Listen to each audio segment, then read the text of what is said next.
लोग राष्ट्रीय मुद्दे सोचकर लोकसभा चुनाव में वोट डालते हैं, राष्ट्रीय मुद्दों पर। यहाँ पहली बार मैं देख रही हूँ कि कांग्रेस के समर्थक, बीजेपी के समर्थक दोनों उठा रहे हैं। लेकिन चलिए, आप लोगों के कुछ सवाल लेंगे। आप प्रिंसिपल हैं यहाँ पर स्कूल में, आपको क्या लगता है इलेक्शंस में आपको क्या दिख रहा है, असल मुद्दे दिख रहे हैं? नमस्कार, मैं Sanjay Narwaria, principal Delhi public school Udaipur. सभी गणमान्य नागरिकों का स्वागत है और दोनों पार्टी के जो सदस्य हैं, प्रवक्ता गण, उन सबका स्वागत है। सवाल पूछिए। हम लोगों के लिए देश प्रमुख है। हम ये चाहते हैं कि दोनों पार्टी की जो प्रवक्ता है यह बताएं हमें, जो यूनिफॉर्म सिविल कोड की बात आ रही है, समान नागरिक संहिता, देश को आगे ले जाने के लिए महिला पुरुष के बराबर के अधिकार हों, हर जाति धर्म के लोगों के बराबर के अधिकार हों, उनके लिए आप लोग क्या करना चाहते हैं? यूनिफॉर्म सिविल कोड पर जल्दी से 3-3 लाइन दोनों। देखिए, हमारा तो स्टैंड उस पर क्लियर है, हमने अपने मैनिफेस्टो में भी लिखा है, हमारी सरकार आएगी तो उसके ऊपर काम होगा। इस पे तो सवाल पूछने की जरूरत कांग्रेस को है कि क्या कांग्रेस इस देश में समानता चाहती है? क्या कांग्रेस इस देश के बाकी सारे लोगों की तरह एक विशेष को अधिकार देने के पक्ष में है या नहीं है? कांग्रेस देश में समानता चाहती है कि नहीं चाहती, इस पर बात करने की जरूरत है। हमारा स्टैंड यूनिफॉर्म सिविल कोड पर बिल्कुल क्लियर है, हमने अपने मैनिफेस्टो में उसका जिक्र किया है। हमारी सरकार बनेगी तो हम उस पर काम करेंगे और हमारे एक राज्य ने बना भी दिया है। लेकिन उन्होंने तो मैनिफेस्टो में डाल दिया, आपका क्या स्टैंड है? लेकिन सवाल उनका है। और देखिए, ये जो नारे लगा रहे हैं चौकीदार चोर है, दुनिया के हर डकैत को चौकीदार चोर लगता है, इसमें कोई आश्चर्य की बात नहीं है, इसमें कोई आश्चर्य की बात नहीं है। जो डकैती डाल रहे थे लोग, देश के संसाधनों पे जो डकैती डाल रहे थे, देश के संसाधनों पे जो डकैती डाल रहे थे, उसको चौकीदार ने जकड़ लिया, इसलिए आज ये इन पर प्रहार कर रहे हैं। बीजेपी ने अपने मैनिफेस्टो में डाला है कि यूनिफॉर्म सिविल कोड की तरफ हमारी प्रतिबद्धता है, हम उसे लागू करेंगे। लेकिन आप लोगों के मैनिफेस्टो में पर्सनल लॉज को बरकरार रखने की बात कही गई है, तो क्या आप यूनिफॉर्म सिविल कोड के खिलाफ हैं? जवाब। जल जंगल जमीन का लुटेरा कौन? भाजपा पार्टी। दलितों का दुश्मन कौन? भाजपा पार्टी। आदिवासियों का दुश्मन कौन? भाजपा पार्टी। महिलाओं का दुश्मन कौन? इनकी रक्षा कौन करेगा? इनकी रक्षा कौन करेगा? अंजना जी, कांग्रेस पार्टी वो पार्टी है जो वर्ग नीचे है, जिनको दबा कुचला गया, उनको उठाने का काम कांग्रेस पार्टी ने किया। और भाजपा पार्टी वो पार्टी है कि जल बेच दो, जंगल बेच दो, जमीन बेच दो और कॉर्पोरेट का राज ला दो। इन्होंने रेल बेच दी, बेल बेच दी, गरीब आदमी की। ठीक है, ये सब ठीक है। यूनिफॉर्म सिविल कोड पर आपका स्टैंड क्या है? मैंने बताया, क्योंकि इन्होंने सवाल पूछा है। यूनिफॉर्म सिविल कोड का ही जवाब था। हाँ। कि इन्होंने तो पहले शंडे बस्ते में डाल दिया, लेकिन कांग्रेस का क्या स्टैंड है? हम उस शोषित वर्ग के अधिकारों की रक्षा करेंगे, आखिरी दम तक, मरते दम तक करेंगे, जिसके अधिकार भाजपा पार्टी छीनना चाहती है। देखिए, इन्होंने अब रुक जाइए, 2-3 सवाल लेने दीजिए। आप में से कोई बोलेगा या पॉलिटिकल लोग ही खाली खड़े? बताइए जी, बताइए। हम बोलेंगे। आप ये बताएं, 10 साल तक सरकार में थे, महंगाई भ्रष्टाचार के बारे में क्या हुआ? 15 लाख का क्या हुआ? भाजपा से मेरा एक सवाल है, संविधान को ज्यादा जरूरी समझती है या धर्म को ज्यादा जरूरी? ठीक है, संविधान को ज्यादा जरूरी समझते हैं या धर्म को? जवाब दीजिए। देखिए, भ्रष्टाचार पे क्या हुआ? भ्रष्टाचार पे कुछ हुआ, इसीलिए तो भ्रष्टाचार के मामले में राहुल गांधी जमानत पर है, सोनिया गांधी जमानत पर है। आप ये भ्रष्टाचार की बात करते हैं। दूसरा, इन्होंने संविधान की बात करी। देश में संविधान की मूल प्रस्तावना केवल एक बार चेंज हुई 1976 में, जो किया इंदिरा गांधी ने, और इंदिरा गांधी ने बाबा साहब अंबेडकर जी के बनाए हुए संविधान की प्रस्तावना को बदला, संविधान को कुचला, लोकतंत्र को कुचला। उसका एक ही उदाहरण है जिसका नाम है इंदिरा गांधी, और वो कांग्रेस पार्टी की नेता थी, राहुल गांधी जी की दादी थी। आप ये समझ लीजिए कि संविधान अगर आज सबसे ज्यादा सुरक्षित है तो भारतीय जनता पार्टी के राज में सुरक्षित है। भारतीय जनता पार्टी और नरेंद्र मोदी संविधान के सबसे बड़े रक्षक हैं, जिन्होंने 93 बार संविधान से चुनी हुई सरकारों को बर्खास्त किया, जिन्होंने इस देश में लोकतंत्र की हत्या की, सभात्कार लगाकर। उनको संविधान के बारे में बात करने का कोई अधिकार नहीं। और ये आदिवासियों की बात कर रहे थे, 8 साल की हमारी आदिवासी बेटी, 8 साल की हमारी आदिवासी बेटी इसी उदयपुर के मावली में दुष्कर्म के बाद 10 टुकड़ों में काटकर कांग्रेस पार्टी के राज्य में फेंकी गई। दुष्कर्म के बाद टुकड़ों में फेंकी गई। इनको तब आदिवासियों की याद नहीं है, इनको तब आदिवासियों की याद नहीं है। एक सेकंड, जब मैं इशारा करूं तो रुक जाइए, ट्रेन थोड़ी भाग रही है, प्लीज। कांग्रेस सरकार में कितने भ्रष्टाचार हुए, तो उनको के साथ जो पेपर लीक माध्यम हुआ था, उसका अभी तक कुछ नहीं हुआ है। युवाओं का जो सपना था, उसको उन्होंने चूर चूर कर क्या है, उसका क्या? आज बाबा साहब की बात करते हैं तो आज दिन तक कांग्रेस वालों ने बाबा साहब को जीते जी जो अधिकार मिलना चाहिए, जो सम्मान मिलना चाहिए, वो अभी तक नहीं दिया। बाकी इन्होंने 34 साल मरणोपरांत भारतीय जनता पार्टी ने भारत रत्न का अधिकार दिया और बाबा साहब का नाम लेके शोषितों को बदनाम करते। रितु जी जवाब दीजिए।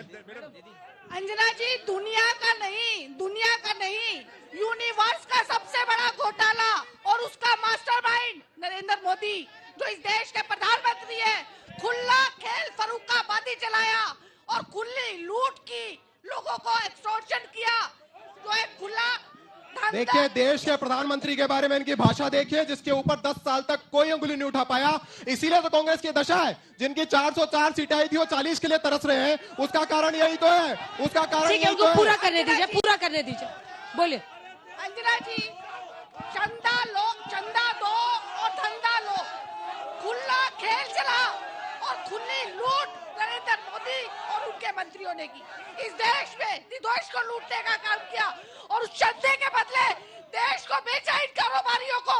इनसे पूछो कि इनका बाप का है क्या ये हिंदुस्तान इनके बाप का है जो ये बेच रहे हैं। ठीक है, सवाल पूछिए। मेरा नाम डॉक्टर जसनीक अरोरा है, मैं डीपीएस की इकोनॉमिक्स फैकल्टी हूँ।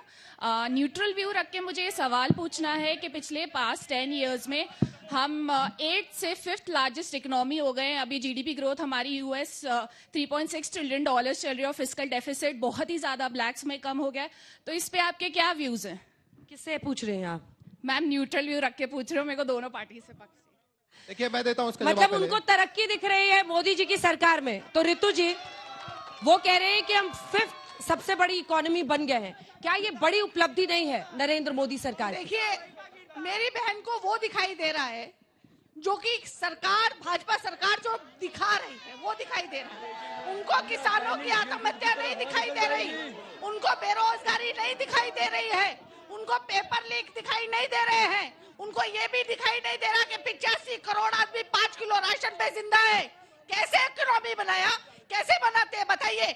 जब एक आदमी 5 किलो राशन अगर उसको नहीं मिलेगा तो उसका पूरा परिवार मरने की हद पे, भूखमरी की वजह से मरने की हद पे आ जाता है। इस सरकार में 85 करोड़, ये खुद सरकार के आंकड़े कि हम दे रहे 85 करोड़ को 5 किलो अनाज।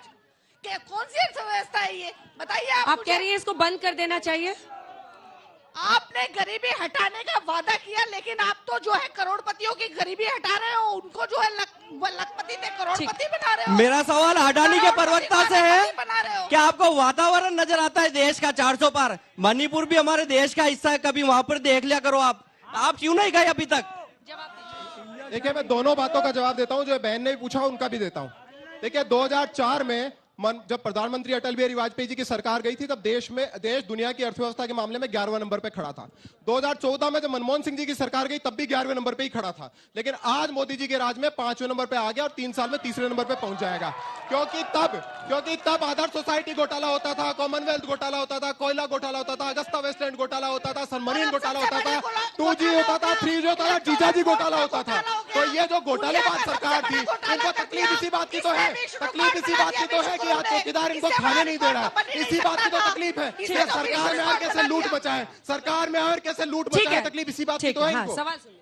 मेरा बीजेपी के प्रवक्ता है, इनसे सवाल है कि ये सनातन कर रहे हैं। पाकिस्तान की कंपनी से इनको चंदा गया है और एक गौ मांस की कंपनी है उनसे चंदा गया, एक सट्टे की कंपनी है उनसे चंदा गया। तो ये जो ऐसे बातें कर रहे हैं, तो ये सनातन होने का जो दम्भ भर रहे हैं, तो कैसे है ये? देखिए, चंदे का जो सिस्टम है, हाँ। जब नरेंद्र मोदी जी की सरकार नहीं आई थी तब कैश में चंदा लेते थे। 10,000 रुपए का चंदा लिया, 9,000 राहुल गांधी की जेब में, 1,000 कांग्रेस पार्टी की सरकार में। आज चंदे की जो आपको एक एक चीज पता लग रही है, वो इसलिए लग रही है क्योंकि ट्रांसपेरेंट है। आप एक रुपया जमा होता है, बैंक के थ्रू आता है, और जिन कंपनियों से चंदा लिया, उन कंपनियों ने उतना चंदा कांग्रेस को भी दिया, भारतीय जनता पार्टी को पैसा भारत के लोगों से मिल रहा है, इनको पैसा जाट स्रोत से मिल रहा है। देश में षड्यंत्र करने के लिए जाट स्रोत से पैसा मिल रहा है, जाट स्रोत से पैसा इनको देश में षड्यंत्र करने के लिए मिल रहा है। मैं ये पूछना चाहता हूँ, कांग्रेस ने अभी न्याय पत्र में बोला कि हम धारा 370 वापस लगाएंगे, जैसे कि वक्फ बोर्ड को वक्फ बोर्ड को कांग्रेस ने इतने अधिकार दिए, क्या भारत देश के बहुसंख्यक नागरिकों को कोई ऐसा अधिकार दिया या देने की सोच है या तुष्टीकरण की राजनीति से कांग्रेस की आज ये हालत हो गई है, कांग्रेस कहीं नजर ही नहीं आ रही है।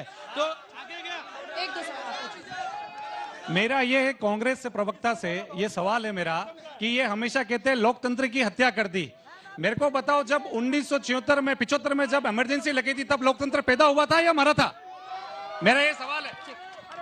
मैडम, मेरा एक सवाल है कि गुजरात के अंदर एक बीजेपी का बड़ा नेता महिलाओं के सम्मान और बीजेपी क्या बात करते हैं, हम महिलाओं को आगे बढ़ाते हैं, और आपका एक नेता महिलाओं के लिए आपत्तिजनक टिप्पणी कर देता है। फिर उनको आप जवाब दीजिए, देखिए, दोनों जिस से एक एक नेता जवाब, ने- जिस दो ने- लाइन का जवाब जल्दी से। जिस नेता ने टिप्पणी की है भारतीय जनता पार्टी उसके साथ नहीं है, यह भारतीय जनता पार्टी का विचार नहीं है। और आप ये मानकर ले लीजिए कि हम वो पार्टी नहीं है जो तंदूर में महिला को जिंदा जला देती है, टुकड़े टुकड़े काट के। हम वो पार्टी भी रितु नहीं जी, है उनका सवाल जिसके टाइम जिसके मिलने की राज इजाजत में देता है। जिसके राज में 15 साल की बच्चियां टुकड़ों में काट के जलाई जाए। कि जिससे इमरजेंसी लगा है वो कैसे लोकतंत्र की बात करता है? प्लीज। 10 साल से देश में अघोषित इमरजेंसी लगी हुई है इंदिरा जी। स्टूडेंट्स को अंदर डाला जा रहा है, पत्रकारों को अंदर डाला जा रहा है, ईमानदार व्यक्तियों को अंदर डाला जा रहा है। लोकसभा का चुनाव है, 2 मुख्यमंत्री अंदर है, आप क्या समझती हैं? ठीक है, कि ये खत्म इमरजेंसी नहीं है? जाएगी गिरिराज जी। एक हिंट तो दे देते, सीटें बताइए, यस मैम, दोनों की सीटें जल्दी जल्दी। कांग्रेस और हाँ, it would be very tough to predict. ये बहुत मुश्किल होगा प्रेडिक्शन, लेकिन मेरे ख्याल से maybe I will say BJP maybe -5 to 7 seats of -5 मतलब आप 19-20 बीजेपी को दे रहे हैं और 4-5 उधर दे रहे हैं। जल्दी से एक हिंट तो देते। देखिए, प्रेडिक्शन करना बहुत मुश्किल है, लेकिन भारतीय जनता पार्टी पहले ही मजबूत थी और अभी मजबूत दिखाई पड़ रही है।